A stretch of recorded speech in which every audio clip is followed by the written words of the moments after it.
Revenant au sujet de ce matin, effectivement, on lance à travers cet atelier l'exécution budgétaire de 2025.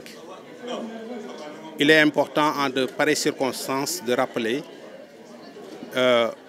les éléments de contexte qui sont relativement difficiles et qui impactent fortement les finances publiques.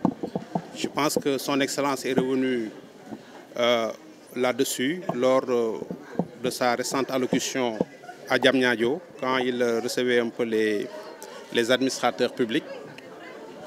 Et sous ce rapport, il est important de partager avec les acteurs de la dépense, de l'exécution budgétaire en général, ces contraintes-là, pour que chacun à son niveau puisse prendre la mesure, en tout cas des enjeux, puisqu'il s'agit d'exécuter un budget qui annonce en tout cas une nouvelle inflexion devant porter la nouvelle trajectoire de développement économique et social du Sénégal.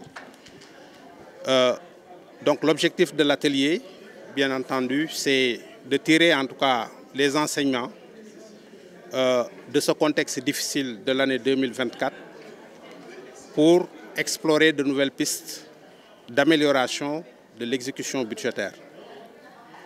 Et pour réaliser en tout cas cet objectif final, il faudra impulser en tout cas des réformes pour apporter de la flexibilité et de l'efficacité dans l'exécution des dépenses.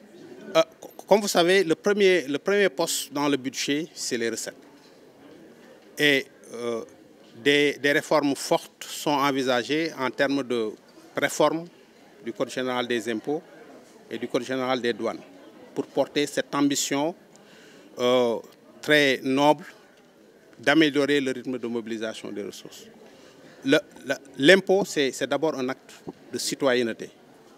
C'est un acte de citoyenneté, c'est un consentement, en tout cas volontaire, encadré par les pouvoirs publics. Il faut que tous les citoyens puissent comprendre cette dimension de l'impôt. C'est pour prendre en charge les politiques publiques pour améliorer leur bien-être. Je pense que c'est un axe fondamental de la réforme. La présentation peut-être de la DGD reviendra un peu sur ces aspects. Mais l'objectif en tout cas des nouvelles autorités, c'est de faire en tout cas comprendre cette nouvelle perception de l'impôt à travers un bon usage par la dépense publique, en tout cas du produit de cet impôt-là. Il ne faut pas voir la question sous cet angle. Est-ce que la contribution permet de satisfaire une meilleure prise en charge du service public? Est-ce que, étant malade, par le biais de l'impôt, on va se soigner mieux? Est-ce que les bourses de sécurité familiale peuvent être accrues à travers une augmentation de l'impôt? Est-ce que nos routes devront être mieux faites, etc. Je pense que c'est sous ce rapport-là qu'il faut voir, en tout cas, cette annonce forte des nouvelles autorités.